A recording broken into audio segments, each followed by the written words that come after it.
Buya Hamka dimasukkan ke dalam penjara.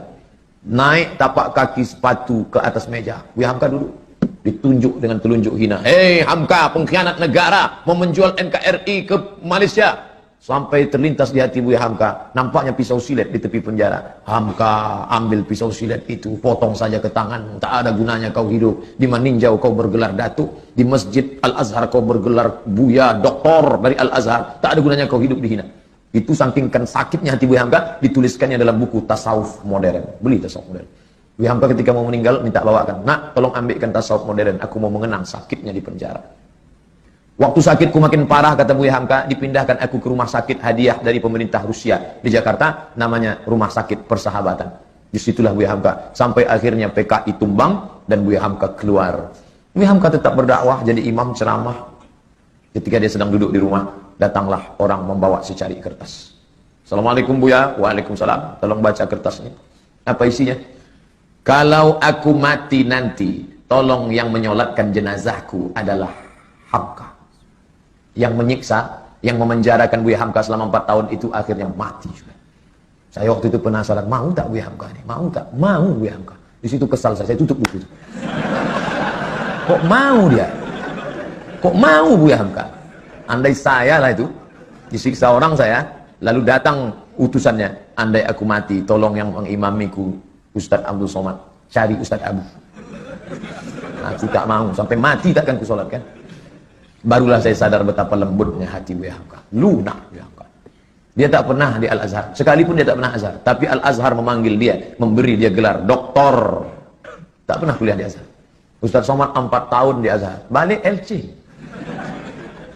Sadar diri. Aku tak selevel. Hamka luar biasa. Difitnah.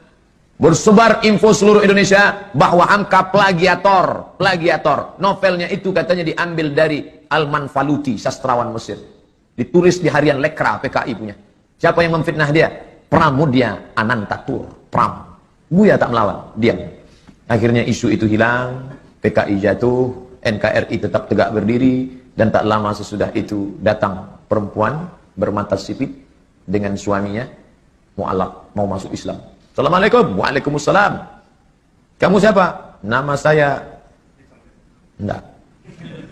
Dia mau masuk Islam. Kata Buya, kamu ini siapa? Saya disuruh ayah saya kemari Buya. Untuk apa? Supaya suami saya ini calon masuk Islam, belajar Islam sama Buya. Nama ayah kamu siapa? Pramudia Anantatur. Begitu cara Pram minta maaf. Dia tak datang ke rumah Hamka. Anak menantunya disuruhnya belajar Islam. Dan Hamka mengajar menantu Pram itu sampai paham Islam. Kemudian Bung Karno memenjarakan seluruh rekan-rekan seperjuangannya. Ini kan fakta sejarah. Siapa yang dipenjarakan? Yang menolak PKI. Muhammad Rum. 4 tahun 4 bulan. Di penjara 4 tahun 4 bulan tanpa pengadilan sama sekali. Muhammad Nasir, ini ketua Masumi ini. Perdana Menteri Indonesia yang menyatukan mosi integral sehingga Republik Indonesia Serikat berubah menjadi NKRI kembali. Di penjara juga tanpa pengadilan. Kemudian Sekjen Masumi, Muhammad Saad, Syekh Muhammad Saad dimasukkan penjara juga oleh Bung Karno. Kenapa? Karena menolak Masumi. Nggak usah kita mengelak sana sini. Di Medan, Syekh Arsyad Talib Rumis, itu ulama besar kami di sini. Salah satu pendiri Al-Wasliyah di penjara juga. Buya Hamka 2 tahun lebih. Buya Hamka di penjara zaman Bung Karno itu sempat minum kencing. Apa salahnya Buya Hamka? Imperialis, kapitalis? Bukan. Karena beliau menolak PKI, menolak komunis.